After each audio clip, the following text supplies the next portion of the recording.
Hello friends मु नील आपण मानू स्वागत करछि हमर यूट्यूब चैनल नील टेक टिप्स पर। फ्रेंड्स आज आपण मान देखिबे राज्य रे हेला ट्रैफिक को नै बड़ परिवर्तन। तो देखंतु ए नै सरकार को तरफ रु जारी हेला बड़ घोषणा। तो देखंतु एटी आपण को धरा पड़िले 25,000 टंका जुर्माना सहित 3 वर्ष जेल दंड मध्य दिया जिवो एवं आपनकर लाइसेंस मध्य रद्द करा जिवो। तो देखंतु संपूर्ण कोन रहिछि अपडेट टी आपन को डिटेल्स रे मैं कहि दउछि। तो देखंतु गाड़ी को जब्त करा जिवा सहित गाड़ी चालकन को ऊपर 25,000 टंका जुर्माना मध्य रहिछि एवं पंजीकरण को मध्य रद्द करा जिवो। देखंतु गाड़ी रो डॉक्यूमेंट जहाँ भी आरसी रहिछि आरसी की मध्य वर्षे जाए रद्द करा जिवो। तो देखंतु एथिरे जदि बाप माँ अछंती नाबालिका बा नाबालक अछंती तो देखंतु बाप माँ ना रे मध्य एठी मामला रुजु हबो। तो देखंतु आपण जदि गाड़ी रो ओनर रहिसंती बा आपण बाप माँ रहिसंती आपण को पुओ को 18 वर्ष एज हेइनी बा झियो को हेइनी तो एठी देखंतु आपण को ना रे मध्य थाना रे मामला रुजु हबो। तो देखंतु एहा व्यतीत दोषी साब्यस्त हेले गाड़ी सहित नाबालक किंबा नाबालिका को तुरंत सारथी ऐप रे अपलोड करा जिवो। तो देखंतु सारथी ऐप गोटे पोर्टल ऐप अछि जहा कि सरकार को तरफ रे ऐप टी बाहरछि।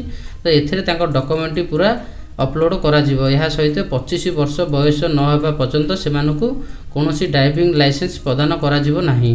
देखंतु एनै कहिसंती परिवहन कमिशनर मिस्टर लालमोहन सेठी।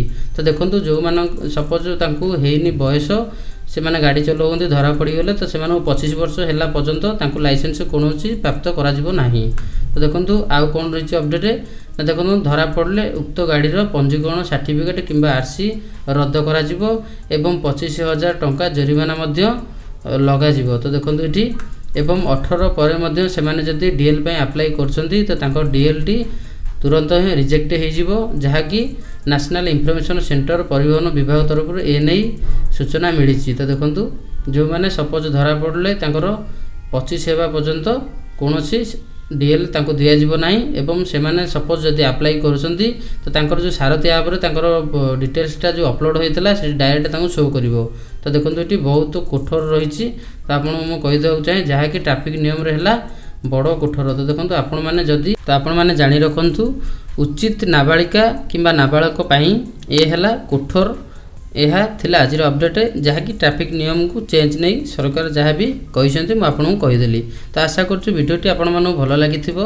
तबे चैनल टी को लाइक शेयर कमेंट एवं सब्सक्राइब करंतु नुवा नुवा अपडेट पई।